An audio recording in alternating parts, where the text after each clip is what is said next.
on this episode of Game Changers. Travis, you may be best known for the Lance Armstrong case. During that entire process, I know that you got a lot of death threats. Yeah, we did. But we're not doing our job if we're going to let those kind of things deter us from honoring the oath that we took. The game is always changing.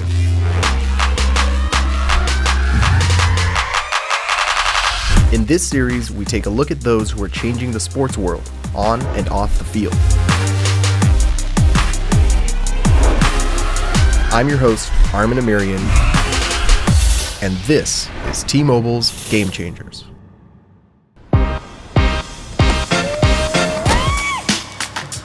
Hey folks, Armin Amirian here in Colorado Springs, and I'm here to talk to Travis Tygart.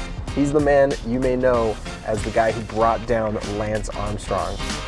So what drives a guy to be the last bastion of integrity in sports?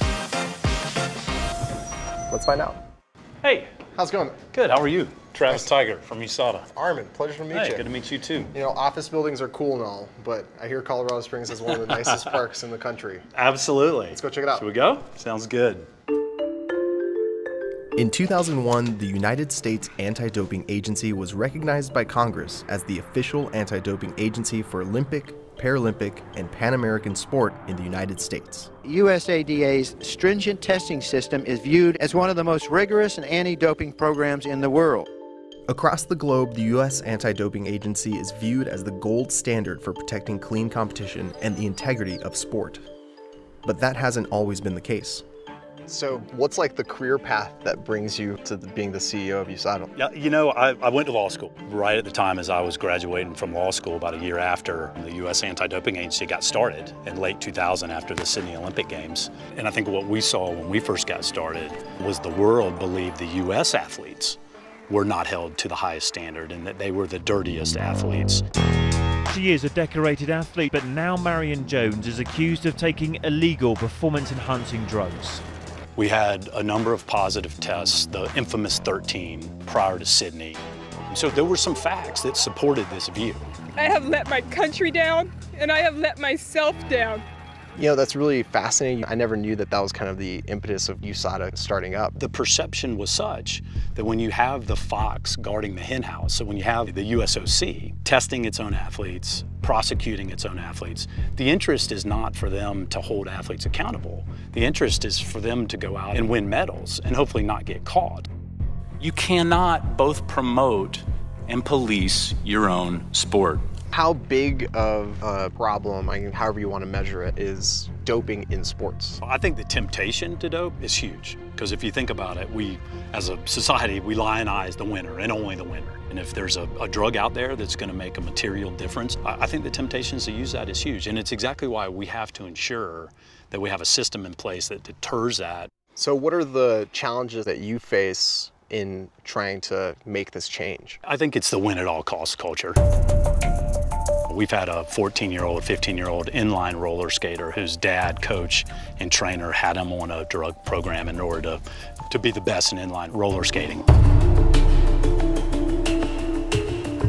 That to us was a sad realization of the forces that we're up against. There is a determination by some to win by any means necessary, and that's the problem. Some breaking news now on Lance Armstrong. The global governing body of cycling will ban Armstrong for life and strip him of his 7 tour titles. Travis, you may be best known for the Lance Armstrong case, so give me a little bit more detail about that. You know, it was never about an individual rider. It was about trying to change the system. It might have been actually easier just to give lengthy bans to the athletes who were involved with doping, but we knew that was not going to have the systemic change that we needed in the sport. So we literally used around our office, dismantle the system, because what we saw in the evidence we received while Lance participated, so did a whole host of other riders. But there were also doctors, team managers, trainers who were involved with this corruption. So we had to get rid of those who oversaw that corrupt period in pro cycling. Dismantling the system, would you say that was successful? I think it was. The president of the sport was thrown out of office. Doctors within the sport had received sanctions. The new president came in on a clean sport platform. They set up an independent foundation that now does all of their anti-doping work, so it's separate from promoting and policing. And we're hearing from clean athletes all the time that the bias has shifted in their favor. During that entire process, I know that you got a lot of death threats. Yeah, we did. They were emails that came in to me. But the FBI followed up on them and fortunately held them accountable for threatening and trying to intimidate people. And let's be real, there are a lot of powers out there that don't want us to be successful because they like the victories. They like the money that go to the winners regardless of how they win. But we're not doing our job if we're going to let those kind of things deter us from honoring the oath that we took to protect clean athletes' rights. Protecting clean athletes' ability to compete on an even playing field is no small task. By focusing on dismantling the system, Travis has changed the game on U.S. soil. But that's not enough. What is it that the rest of the world's doing compared to what USADA is doing? We obviously, with this Russia scandal, see that the world is not being held to the same standard. Good morning and welcome to this hearing on ways to improve and strengthen the international anti-doping system. Mr. Tygart, recognized for 5 minutes. We find ourselves at a critical juncture for the soul of sport. There's no timelier example than the uncovering of Russia's widespread state-supported doping system. Over 1,000 Russian athletes from over 30 sports have been implicated in this drug program. At least 2 Olympic Games were corrupted. Was there any surprise in learning how pervasive the Russian doping conspiracy was?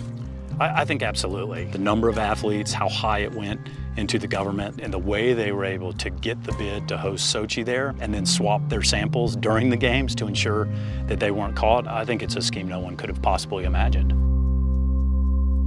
Separating the policing and protecting of clean athletes from the sports organization itself, how common is that? Not as common as it should be. We see holes in the global system that have to be fixed. The primary one is making sure that WADA, the World Anti-Doping Agency, is truly independent. Because one athlete who gets robbed is an injustice that we can't possibly tolerate.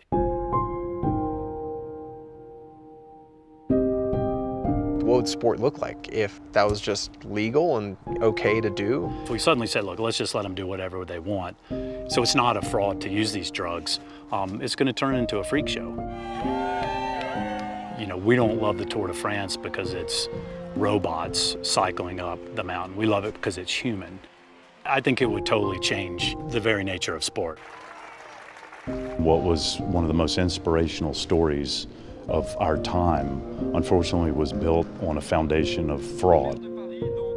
Marion, how do you feel, Marion? It's shown the dark side of what sport can become. In sport, very nature of sport is rules. And if we cast aside the rules and let the best cheater suddenly win, then it erodes everything valuable about sport. Right. It's a crazy world I don't think any of us want to go down. Hanging out with Travis Tygart today was really cool. I got a chance to learn about what drives the man behind the most successful anti-doping agency in the world. And it was a really simple answer: integrity. He wants to do the right thing at the right time, and that's what makes him the perfect man to be in charge of USADA.